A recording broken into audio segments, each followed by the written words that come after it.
Hey everyone. So we are on our brand new unit. It's chapter 5. It's entitled Energy across the front.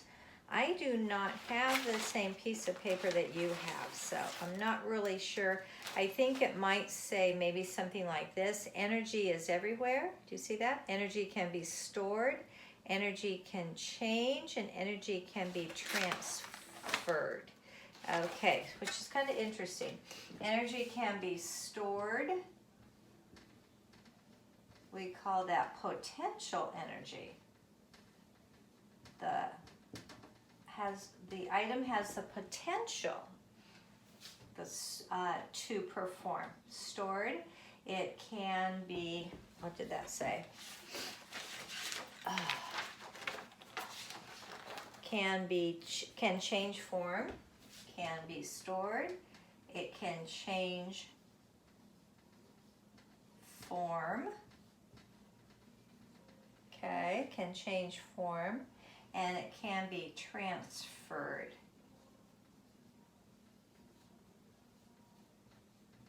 Or go from one place to another. When I think of change form, I think of those giant turbines that we have out there that are going around, right? What are they using? They're using wind energy, right? It's the wind, but it changes wind energy into what? Electrical energy, right? Change it into electricity. So that's an example of, now if I have a ball, which I'm going to show you, well, let me draw a little ball. So here's a ball, a little bouncy ball, and I'm just standing here holding that ball. That ball has the potential to bounce, doesn't it? But it's not. It's stored. All that energy is being stored until I drop it, throw it down, and then it begins to bounce. So it has the potential to bounce, right? It has that potential stored within it, but until I act upon it, that energy isn't seen, okay? So that is potential or stored energy. This is energy that changes form, like from wind to electrical, transferred energy. I would say, I'm just kind of talking off the back of my head. I'm not super scientist, but I would say like that would be maybe what a battery does. Okay, so let's read and learn what the truth is, okay? So the Bible verse at the top says, in the beginning, God created the heavens and the earth. Everything that we're going to talk about is because God put within everything its attributes. God is powerful and mighty. When he created the universe, he created it with lots of energy. That's noticed by everybody. Energy is everywhere. You hear sounds around you. My dogs hear every little sound that I don't hear. You hear a fan blowing, perhaps. You hear a clock ticking, maybe at night when everything's real quiet. Can you see children playing outside right now? Probably not. The sounds you hear and the sounds you see, it all involves energy. Energy. You even use energy when you listen to music or you just sit there and watch a game. Energy is the ability to do work. The ability to do work. Energy can make things move. Circle the pictures that show ways you like to use energy. If you like to jump rope, circle that picture. If you don't circle it. All of these are examples of energy. If you like to skateboard, circle. If you like to bike ride, circle. If you like to play with a dog, circle. Any of them that you enjoy doing. They all require energy. Okay, and we're going to expand on energy in time, but if I can add this, and if I would have had my bulletin board, I would have a very cool bulletin board on energy, and maybe it would have something like this.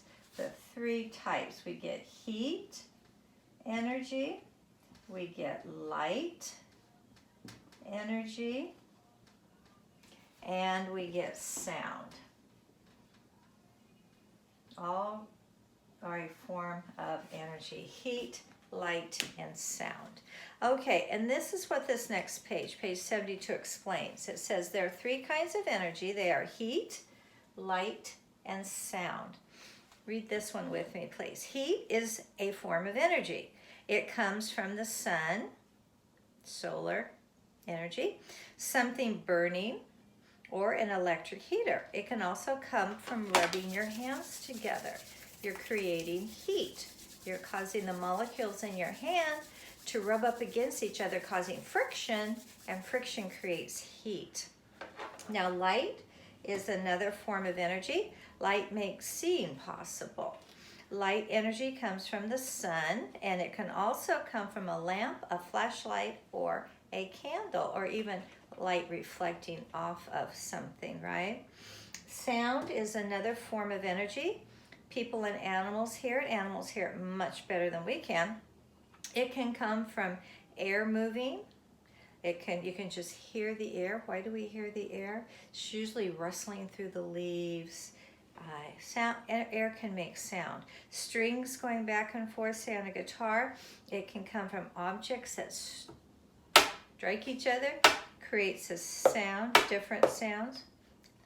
Anyway, it says, write heat or sound, light or sound for each. Now, the person has their hands up against that to stay warm.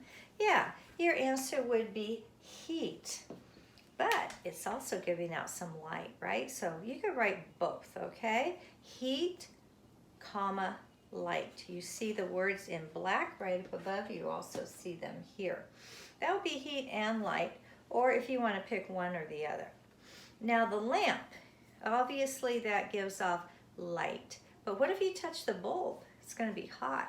So that could be heat and light. Mostly light, right? Starts with light, and then you get heat once it's been on for a while.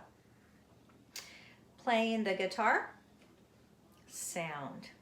You get sound energy from that one. A flashlight, you get light. It's even in the word, flashlight. Do flashlights heat up a little bit? Yeah, they do. Mostly light. They can get warm. A blow dryer, what do you get? Definitely heat, and it could be pretty loud. So definitely heat and sound. And if you look inside of it, the coils are lighting up. So it could be heat, sound, and light, or you can pick one of those, okay? And then an iPod or cell phone, well, sound, that's why they have the earplugs. And it lights up so you can see the screen. Sound and light, okay? So that is it for today. And we are going to go further into our study of energy, okay? And you can do some of your own research on your own if you like, if energy interests you, okay? Remember, energy is the ability to do work, to make things move. We've got stored or potential energy. We have energy that changes form, like wind energy becomes electrical, hydro could become electrical, and then transfer from one to the other, okay? So I will see you later. Alrighty, guys, have a great rest of your Thursday, and we'll see you soon. Bye-bye.